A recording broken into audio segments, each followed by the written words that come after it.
sommes en train de franchir la frontière Ukraine, moldavienne. Voilà, à pied. Donc voilà, c'est la première fois que je franchis une frontière à pied.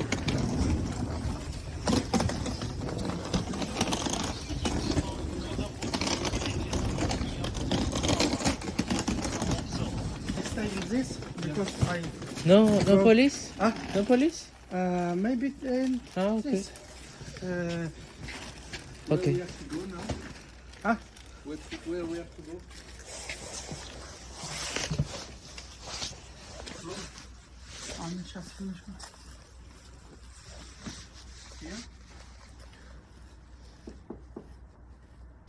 Close. Fais attention, c'est peut-être électrique. Спасибо.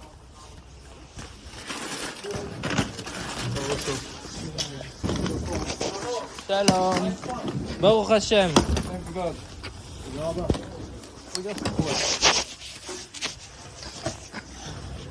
Ah merde, ah oui. Attends, oui. Je sais pas ce qu'on va voir, mais. Ouh, ouais. Ça m'inspire pas confiance, on va dire, ce genre de chemin. Attends. En exclusivité sur Va ranger ta chambre. Bonjour, j'espère que vous allez bien. Alors tout d'abord, je tenais à m'excuser pour ma longue absence.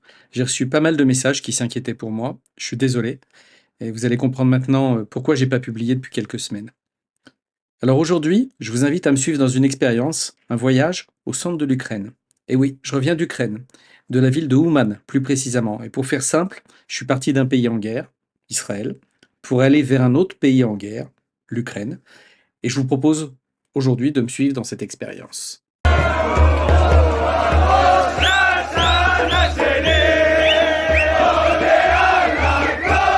Pourquoi l'Ukraine et pourquoi Ouman? Qu'est-ce que j'ai été faire en Ukraine? En fait, je vais en Ukraine depuis plus de 18 ans pour célébrer Rosh Hashanah, littéralement la tête de l'année. Si je traduis en français, c'est le Nouvel An.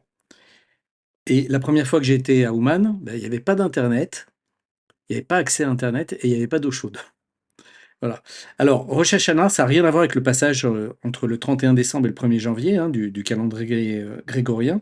Mais Rosh Hashanah, si je devais l'expliquer simplement, correspond à une période de jugement. D'ailleurs, la fête de Rosh Hashanah est placée sous le signe zodiacal de la balance. Donc, en fait, on passe devant le tribunal céleste pour nos actions ou nos inactions. Ce qu'on a fait ou ce qu'on aurait dû faire. C'est un moment important parce qu'il détermine le reste de votre année, à tous les niveaux. Pour résumer, on est les seuls au monde qui, lors du Nouvel An, tireront une tronche comme ça. Alors, à Rosh Hashanah, on se frappe la poitrine, le Nouvel An, on se frappe la poitrine, on demande pardon, on gémit, alors que dans le reste du monde, le Nouvel An, on boit, on mange bien, on fait des rencontres, on danse, on fait la fête. Mais plus sérieusement, pourquoi l'Ukraine? En fait, l'Ukraine, c'est un pays compliqué. Son histoire est compliquée. Tout d'abord avec son voisin immédiat, la Russie, mais aussi avec les Juifs. Puis, historiquement, malgré les pogroms à répétition, les meurtres, les viols, les vols, l'Ukraine, c'est un pays ou un territoire qui comptait une énorme population juive. Des villes entières étaient juives et entretenaient des rapports plus ou moins compliqués avec les autorités locales, qu'elles soient polonaises ou russes, qui elles-mêmes entretenaient des rapports plus ou moins compliqués avec la Pologne, la Grande Russie, les Cosaques, voilà. Sans parler de leurs autres voisins, donc les Moldaves, les Roumains, les Polonais, encore une fois. Et concernant les rapports conflictuels de l'Ukraine avec les autres pays, il y a une raison à cela. D'abord, l'Ukraine, c'est un territoire immense, rempli de vide, c'est-à-dire pas vraiment urbanisé. Il y a des forêts, des rivières, des lacs, des champs, des cultures à perte de vue. C'est vraiment impressionnant. Vous pouvez rouler des heures sans croiser personne. C'est magnifique. C'est un territoire riche, l'Ukraine, avec une nature abondante. Et comme c'est souvent le cas lorsque la terre est riche, ce ne sont pas les habitants qui en profitent. D'ailleurs, c'est que mon avis, il vaut ce qu'il vaut. Mais je pense que si le président Macron est un aussi ardent défenseur de l'Ukraine, c'est bien entendu pour ses ressources énergétiques, mais aussi parce que ça lui permettrait de sous-traiter l'agriculture française, qui est un vrai boulet économique et social pour la France, en tout cas selon lui, avec l'Ukraine. Et pour revenir sur mon voyage en Ukraine, On va revenir sur l'histoire des Juifs et de l'Ukraine. On va parler de la naissance du chassidisme, une révolution spirituelle au cœur de l'Europe de l'Est. Le chassidisme, c'est un mouvement mystique et spirituel, juif, qui est né au milieu du XVIIIe siècle en Ukraine. Et c'est un mouvement qui a profondément transformé la manière dont les Juifs ressentent le divin. À cette époque, les Juifs d'Ukraine et des autres régions de l'Europe de l'Est vivaient souvent dans des conditions extrêmement difficiles.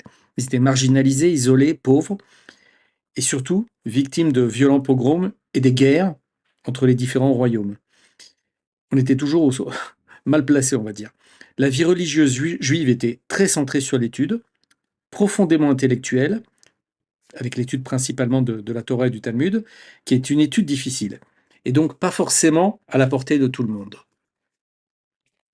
Et c'est dans ce contexte difficile qu'un homme nommé Israël ben Eliezer, plus connu sous le nom du Baal Shem Tov, a émergé en Ukraine. Le Baal Shem Tov était un mystique. Il croyait profondément que chaque individu pouvait avoir une connexion directe avec Dieu, en fait une connexion directe avec l'infini. Il a enseigné que la spiritualité ne résidait pas seulement dans l'étude des textes sacrés, mais aussi dans la prière sincère, la joie et les actes de bonté. En fait, il a prôné une approche plus accessible, centrée sur la simplicité, la joie, la connexion avec Dieu dans tous les aspects de la vie quotidienne, quels qu'ils soient. Et il a enseigné que, pour faire simple, il a enseigné que la présence divine se trouve dans chaque aspect du monde, même dans les actes les plus simples de la vie quotidienne. Pour ça qu'il allait beaucoup prier, par exemple, dans les forêts. Que la prière et la joie sont essentielles. Plutôt que de se concentrer uniquement sur une étude intellectuelle, il a valorisé une prière sincère, faite avec le cœur, avec ferveur et enthousiasme, et que chaque personne est précieuse et qu'elle peut et doit se rapprocher de Dieu à travers des actes simples, la bonté et l'amour de son prochain. Et pour en venir au sujet qui nous intéresse, Rabbi Nachman de Breslev est son arrière-petit-fils, et il a joué un rôle clé dans la diffusion du chassidisme. En Ukraine, il a laissé une empreinte indélébile, notamment avec des sites comme Ouman, où des milliers de juifs, mais pas que, se rendent chaque année pour prier sur la tombe de Rabbi Nachman, dont moi. Et il a été enterré intentionnellement à Ouman. Ce mouvement, cet élan spirituel, qui est né d'une quête de proximité avec Dieu, continue d'inspirer par son message de joie, de simplicité et de spiritualité.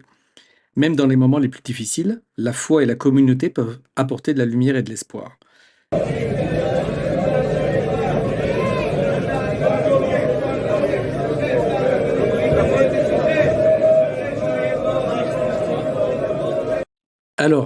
Alors, que va-t-on chercher en Ukraine, à Ouman, à l'occasion du Nouvel An juif Rosh Hashanah? La réponse est très simple. On va y chercher une réparation. La réparation de notre âme. Une réparation qui touche tous les hommes et qui est, à mon sens, certainement la racine universelle du mal, celle qui conduit à toutes les autres dégradations. Il y a des mots, il y a des termes que je ne veux pas utiliser. Mais ce graphique, ce que vous voyez actuellement à l'écran, illustre le fond de ma pensée. Vous comprendrez pourquoi cette promesse est si importante. Pourquoi elle concerne principalement les hommes, uniquement, et pourquoi elle a autant d'importance pour celui qui cherche à se connecter, ou plutôt à se reconnecter au divin. Cette promesse s'appelle le Tikkun HaKlali. Tikkun HaKlali. Je vous fais la traduction littérale, c'est la réparation universelle ou la réparation générale selon les traductions. Alors, le Tikkun HaKlali, donc la réparation universelle, est un recueil de psaumes assez courts, des psaumes qui sont ordonnés d'une certaine façon. Et bien sûr, il existe dans plusieurs langues. Évidemment, il a été traduit en français, mais aussi en portugais. On l'a trouvé, je crois, pour la première fois en portugais. On va pouvoir le donner à nos amis du Brésil. Et il existe aussi en arabe, c'est important de le noter, en espagnol, en italien, en anglais, évidemment. Voilà. Et on a décidé avec mon fils de le traduire en hindi, puisqu'on fait souvent des voyages vers l'Inde. Et je vous lis maintenant un petit passage.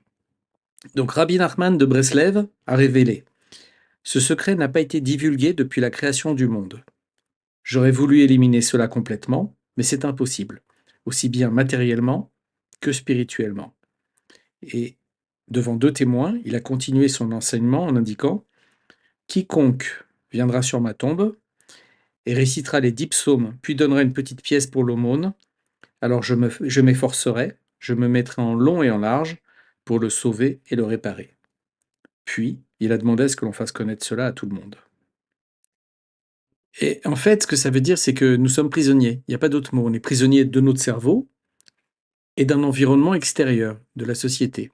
Et en fait, c'est une addiction qui est communément admise. Et la seule solution, je dis bien la seule, c'est la réparation par la lecture profonde et régulière du Tikkun HaKlali.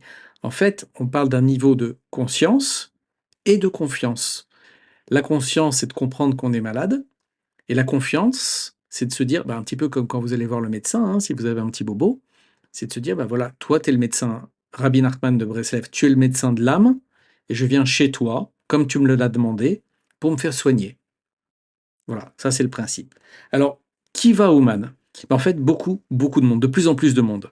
Cette année, par exemple, nous étions environ 35 000 hommes. Je dis, il n'y a pas que des hommes, il y avait aussi des femmes, mais c'est une minorité. Vous avez compris pourquoi. Donc des hommes principalement, comme indiqué, comme je l'ai déjà indiqué. Cette année, beaucoup d'hommes n'ont pas pu venir, soit parce qu'ils étaient de réserve à l'armée, soit parce que les vols ont été annulés à la dernière minute à cause du conflit. Bon, je vous passe ici quelques photos et vidéos qui sont prises et filmées durant les jours qui précèdent la fête.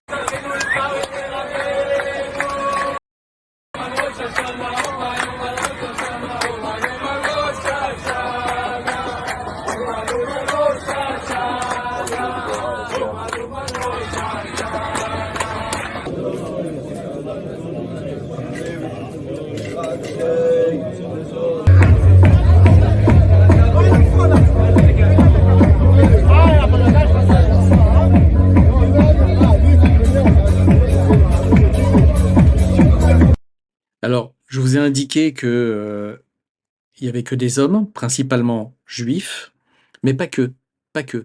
Cette année, par exemple, il y avait un père et son fils qui sont musulmans. Il y a des gens qui sont en cours de conversion, donc pas encore juifs. Il y a des gens qui sont pas du tout juifs et qui n'ont pas l'intention de se convertir, mais ils sont conscients du problème. Donc c'est un niveau de conscience élevé. Et ils cherchent une solution. En fait, ils vont voir le médecin de l'âme, Rabbi Nachman de Breslev.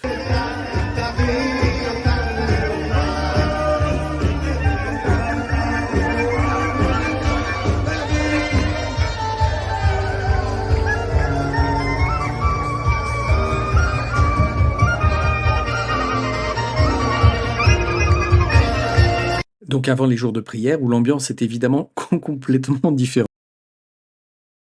Avant et après la célébration de Rosh Hashanah, j'ai pris l'habitude de me ressourcer, de m'isoler, de me recueillir, donc dans un endroit en retrait, de me retirer en fait, un endroit qui est pourtant situé à quelques centaines de mètres du centre et qu'on appelle le Parc Sophia. Alors, le Parc Sophia, j'ai en fait pris l'habitude d'aller m'y ressourcer tous les ans, avant ou après la fête. Et c'est un parc extrêmement célèbre en Europe de l'Est. Il a été fondé en 1796 par un noble polonais, Stanislas Potocki. Et pour la petite histoire, il a créé ce parc en l'honneur de sa femme, qui était grecque, Sophia. Et il a été conçu comme un témoignage d'amour et d'admiration pour elle. Elle était aussi connue pour être dans la noblesse européenne, pour sa beauté, son charisme et son intelligence. Et pour la petite histoire, ce noble polonais était aussi très proche de la communauté juive ukrainienne et la protégeait lors des invasions, notamment des Cosaques. Et après Rosh Hashanah, il faut rentrer. Et là, c'est une autre histoire. Parce qu'encore une fois, entre deux pays en guerre, c'est pas évident de faire concorder les vols, qui sont annulés 3 fois par jour, parfois avec des changements d'horaire, parfois simplement annulés, sans être remplacés. Et puis, il faut encore rejoindre la frontière, parce que vous avez compris qu'il n'y a plus d'aéroport à Kiev, hein. C'est une ruine. Et donc, pour voyager, vous devez passer par d'autres pays limitrophes. Le plus proche et aussi le plus cher, c'est la Moldavie. Et c'est déjà 6 heures de voiture, sans compter la frontière. Et d'ailleurs, j'avais été interviewé par la télé moldave l'an dernier. Je vous mets le lien juste ici en description.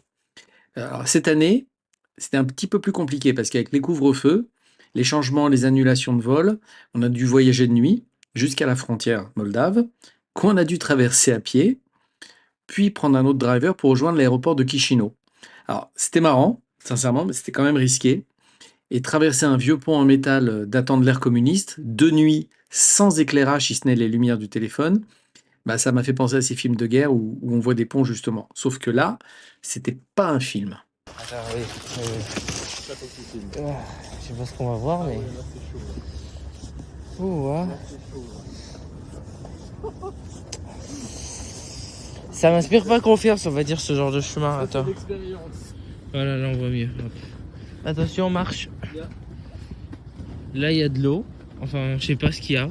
Il y a rien. Et là, il y a rien.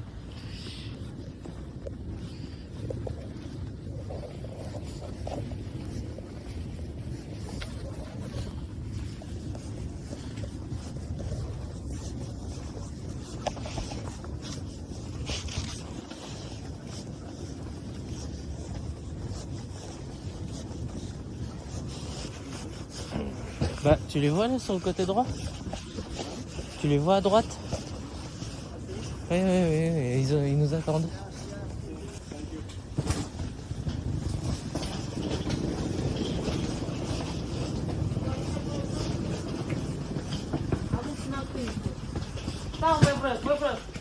Ok.